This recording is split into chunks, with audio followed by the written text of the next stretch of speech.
1994 മൗലാന മസൂദ് അസർ എന്ന് പറയുന്നൊരു കൊടും ഭീകരൻ, അയാളെ കശ്മീരിൽ പോലീസ് അറസ്റ്റ് ചെയ്യുന്നു. കശ്മീർ പോലീസ് അറസ്റ്റ് ചെയ്യുന്നു. അയാളൊരു ഫേക്ക് ഐഡൻറ്റിറ്റി ആയിട്ട് അവിടെ താമസിച്ചു വരികയായിരുന്നു. അയാൾ പാകിസ്ഥാനിൽ നിന്ന് ഇങ്ങോട്ട് നുഴഞ്ഞു കയറിയ ആളാണ്. ഇയാളെ ജയിലിലടച്ചു. ഇയാളെ ജയിലിലടച്ചു കഴിഞ്ഞ് പിന്നീട് കാണ്ഡഹാർ വിമാനം തട്ടിക്കൊണ്ടുപോയാൽ ഓർമ്മയുണ്ടാവും. കാണ്ഡഹാർ വിമാനം തട്ടിക്കൊണ്ടുപോയി അത് കാണ്ഡഹാറിൽ കൊണ്ടുവന്ന് ഇറക്കി ഇന്ത്യയുമായി വിലപേശി. അതിലുള്ള ആളുകളുടെ ജീവൻ വെച്ചിട്ട് ഈ ഭീകരവാദികൾ ഇന്ത്യയുമായി വിലപേശി. അന്ന് വാജ്പേയിയാണ് ഭരിക്കുന്നത്. ജസ്വന്ത് സിംഗ് ആണ് വിദേശകാര്യമന്ത്രി. ആ വിലപേശലിൽ ഈ നെഗോഷിയേഷനിൽ പങ്കെടുത്ത ഒരാളാണ് ഇന്ന് നമ്മുടെ രാജ്യത്തിൻ്റെ പ്രധാനമന്ത്രിയുടെ സുരക്ഷാ ഉപദേഷ്ടാവ്, national security adviser Ajit Doval. അന്ന് ആ നെഗോഷിയേഷൻ നടത്തുന്നതിൽ റിസർച്ച് ആൻഡ് അനാലിസിസ് കൊണ്ട് അന്ന് ഒരു പ്രധാനപ്പെട്ട ഉദ്യോഗസ്ഥനായ അജിത് ഡോവലുണ്ട്, ഒരുപാട് ഒഫീഷ്യൽസ് ഉണ്ട്, മന്ത്രി എല്ലാവരും ഉണ്ട്. എല്ലാവരും പങ്കേറുന്ന നെഗോഷിയേഷനാണ്. അവരുടെ പ്രധാനപ്പെട്ട ഡിമാൻഡ് ഈ കശ്മീർ ജയിലിൽ കിടക്കുന്ന ഭീകരനായ മൗലാന മസൂദ് അസറിനെ വിട്ടയക്കണം എന്നുള്ളതായിരുന്നു. അപ്പോൾ ഈ നെഗോഷിയേഷനിൽ ഈ ആവശ്യം അംഗീകരിച്ചു. AS ദുലാത്ത് എന്ന് പറയുന്ന അന്നത്തെ റോയുടെ മേധാവി, അന്ന് കശ്മീർ മുഖ്യമന്ത്രിയായിരുന്ന ഫാറൂഖ് അബ്ദുള്ളയോട് വിളിച്ച് പറയുന്നു, ഇയാൾ ഉൾപ്പെടെ മൗലാന മസൂദ് അസർ ഉൾപ്പെടെയുള്ള ഈ ഭീകരന്മാരെ ജയിലിൽ നിന്ന് പുറത്തു വിടണമെന്ന് ആവശ്യപ്പെടുന്നു. അങ്ങനെ ഒരു കമ്മ്യൂണിക്കേഷൻ വന്നപ്പോൾ ഫാറൂഖ് അബ്ദുള്ള തിരിച്ചു പറഞ്ഞത് ഒരു കാരണവശാലും ഇവരെ പുറത്തു വിടരുത്, അത് വലിയ തോതിലുള്ള ദൂരവ്യാപകമായ പ്രത്യാഘാതങ്ങൾ കശ്മീരിനെ സംബന്ധിച്ചുണ്ടാക്കും എന്നാണ് ഫാറൂഖ് അബ്ദുള്ള പറഞ്ഞത്. ഫാറൂഖ് അബ്ദുള്ള പറഞ്ഞത് അക്ഷരം പ്രതി ശരിയാവുന്നതാണ് നമ്മൾ കാണുന്നത്.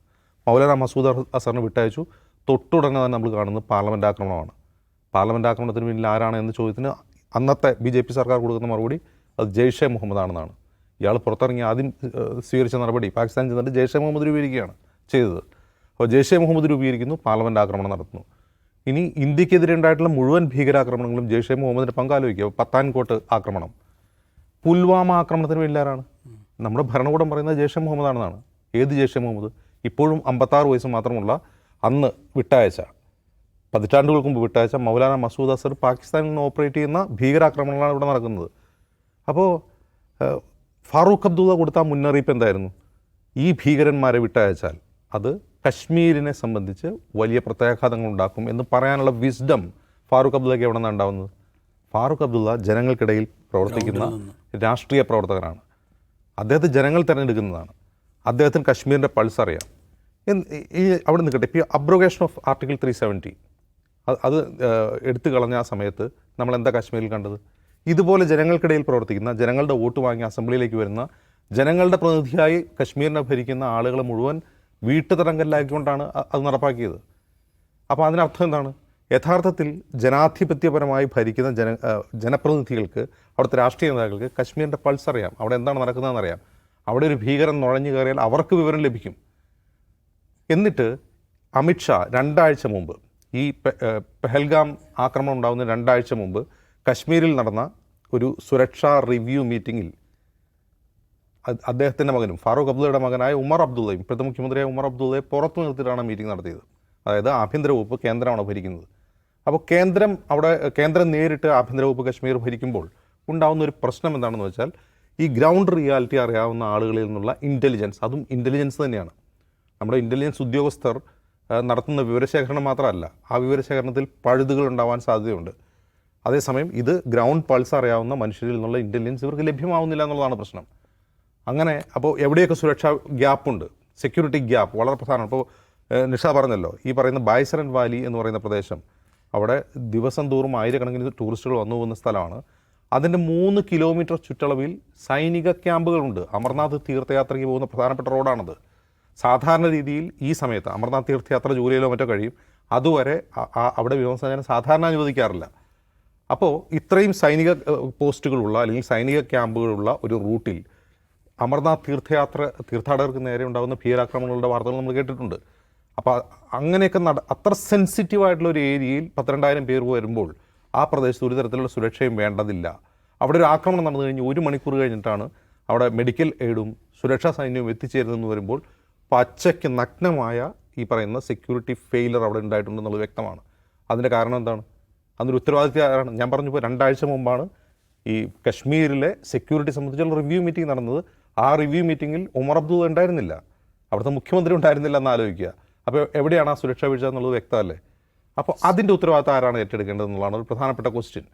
അതായത് അവിടെ നടക്കുന്ന കാര്യങ്ങളെക്കുറിച്ചുള്ള ഒരു തരത്തിലുള്ള വിവരവും ഡൽഹിയിൽ ഇരിക്കുന്നവർക്ക് കിട്ടണമെന്നില്ല. ഇനി മറ്റൊരു ഉദാഹരണം പറയാം. പാർലമെൻറ്റ് ആക്രമണം നടന്നു. പാർലമെൻറ്റ് ആക്രമണത്തിൽ പ്രതി ചേർക്കപ്പെട്ട സെയ്ദ് അലിഷ ഗീലാനി, അതിനുശേഷം അഫ്സൽ ഗുരു, തൂക്കിലേറ്റപ്പെട്ട അഫ്സൽ ഗുരു തൂക്കിലേറ്റപ്പെടുന്നതിന് മുമ്പ് പുറത്തുവിട്ട പ്രധാനപ്പെട്ട മൊഴി എന്താണ്? ഞാൻ എങ്ങനെയാണ് ഡൽഹിയിലെത്തിയത്? എന്നെ ഡൽഹിയിലെത്തിച്ചത് ദേവീന്ദർ സിംഗ് എന്ന പേരുള്ളൊരു IPS ഉദ്യോഗസ്ഥനാണ്. ഞാൻ അവിടെ ഒരു മെഡിക്കൽ ഷോപ്പ് നടന്ന മനുഷ്യനായിരുന്നു. എന്നെ ഒരു കാര്യം പറഞ്ഞ് ഞാൻ പോലീസിന് വിവരം കൊടുക്കുന്ന, ഈ പറഞ്ഞതുപോലെ അവിടെയുള്ള ഭീകരന്മാരെക്കുറിച്ച് പോലീസിന് വിവരം കൊടുക്കുന്ന ഒരാളാണ് ഞാൻ, ഇൻഫോമറാണ്. അപ്പോൾ എന്നെ ഡൽഹിയിലേക്ക് പറഞ്ഞു വിട്ട് ദേവീന്ദർ സിംഗ് എന്ന് പറയുന്ന ആളാണ് എന്ന് അയാൾ പരസ്യമായിട്ട്. എന്തിനാണ് ദേവീന്ദർ സിംഗ് അഫ്സൽ ഗുരുവിനെ ഡൽഹിയിലേക്ക് പറഞ്ഞയച്ചത്? ഇതുവരെ ഉത്തരം കിട്ടിയിട്ടില്ല. ഇതേ ദേവീന്ദർ സിംഗ്, ജസ്റ്റ് ഒന്ന് ഗൂഗിൾ ചെയ്താൽ മതി, 2 വർഷം മുമ്പ് തീവ്രവാദികളോടൊപ്പം യാത്ര ചെയ്യെ കശ്മീർ പോലീസ് അറസ്റ്റ് ചെയ്തു. ഏത്? ഈ IPS ഉദ്യോഗസ്ഥൻ തീവ്രവാദികളോടൊപ്പം ഒരു കാറിൽ, ഈ ഭീകരന്മാരോടൊപ്പം കാറിൽ യാത്ര ചെയ്യെ ഇയാളെ കാറിൽ നിന്ന് അറസ്റ്റ് ചെയ്തു. അയാൾ അറസ്റ്റ് ചെയ്തിട്ട് അയാളെ ചോദ്യം ചെയ്തോ? എന്താണ് അയാൾക്ക് ഭീകരന്മാരുമായിട്ടുള്ള ബന്ധം? ആരാണ് ഈ സെക്യൂരിറ്റി ഗ്യാപ്പ് കശ്മീരിൽ ഒരുക്കി കൊടുക്കുന്നത്? അതിൽ ഈ ദേവീന്ദർ സിംഗിനെ പോലുള്ളവരുടെ പങ്കെന്താണ്? ഇതിനെക്കുറിച്ച് ആരെങ്കിലും അന്വേഷിച്ചോ? പുൽവാമ അറ്റാക്ക് ഉണ്ടായി. പുൽവാമ അറ്റാക്ക് ഉണ്ടാവുന്ന സമയത്ത് ആ പുൽവാമ ഉൾപ്പെടുന്ന ആ ജില്ലയുടെ ചാർജുള്ള ഉദ്യോഗസ്ഥനായിരുന്നു ഇതേ ദേവീന്ദർ സിംഗ്. ഈ ദേവീന്ദർ സിംഗിന് ഇത്തരം ഇതിലുള്ള ഇൻവോൾവ്മെൻ്റ് എന്താണ്? അയാൾ ഇപ്പോഴും എവിടെയാണ്? അയാൾ അറസ്റ്റ് ചെയ്തിട്ട് അയാൾ പുറത്താണോ? അത് ജയിലിലാണോ? പുൽവാമയിൽ ഈ ലോങ് കോൺവോയ് അയച്ചതിനെ കുറിച്ചുള്ള തർക്കമുണ്ട്, പ്രശ്നമുണ്ട്. ആ പ്രശ്നത്തിൽ ഈ ദേവീന്ദർ സിംഗിൻ്റെ സാന്നിധ്യം അവിടെയുണ്ട്. അപ്പോൾ ഇത്തരം ഗ്യാപ്പുകളെക്കുറിച്ച് അറിയാവുന്ന, ആ ഗ്യാപ്പുകൾ അടയ്ക്കാൻ കഴിയുന്നത് ആർക്കാണ്? അവിടെ നിന്ന് ജനങ്ങൾ തിരഞ്ഞെടുത്ത ജനപ്രതിനിധികൾക്കാണ് കുറേ കൂടി നിയന്ത്രിക്കാൻ കഴിയുക. ഡൽഹിയിൽ നിന്ന് നിയന്ത്രിക്കുമ്പോൾ ഉണ്ടാകുന്ന പ്രശ്നം ഇതുപോലുള്ള ഇൻ്റലിജൻസ് ഫെയിലറുകൾ, സെക്യൂരിറ്റി ഗ്യാപ്പുകൾ, ഇൻ്റലിജൻസ് ഗ്യാപ്പുകൾ ഉണ്ടാവുന്നു എന്നുള്ളതാണ്. അപ്പോൾ ഇതിൻ്റെ ഉത്തരവാദിത്തം ആർക്കാണെന്ന് ചോദിച്ചാൽ കശ്മീരിനെ ഒരു സംസ്ഥാനമായി അംഗീകരിക്കാൻ കഴിയില്ല. അവിടെ നിന്നുള്ള തിരഞ്ഞെടുക്കപ്പെട്ട ജനപ്രതിനിധികൾക്ക് അവിടെ അധികാരം നൽകില്ല.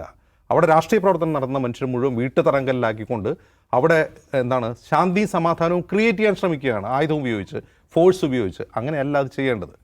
കശ്മീരിനെക്കുറിച്ച് നമ്മൾ പഠിക്കേണ്ട ചരിത്രപരമായ പാഠം, എപ്പോൾ കശ്മീരികളെ ഇന്ത്യ ഗവൺമെൻറ് കേൾക്കാൻ ശ്രമിക്കുന്നു, എന്താണ് അവരുടെ ആസ്പിരേഷൻ, അവരെന്താണ് ആഗ്രഹിക്കുന്നത്, അവരാരും ഈ വിഘടനവാദത്തെ സപ്പോർട്ട് ചെയ്യുന്നത് അവരെയല്ല.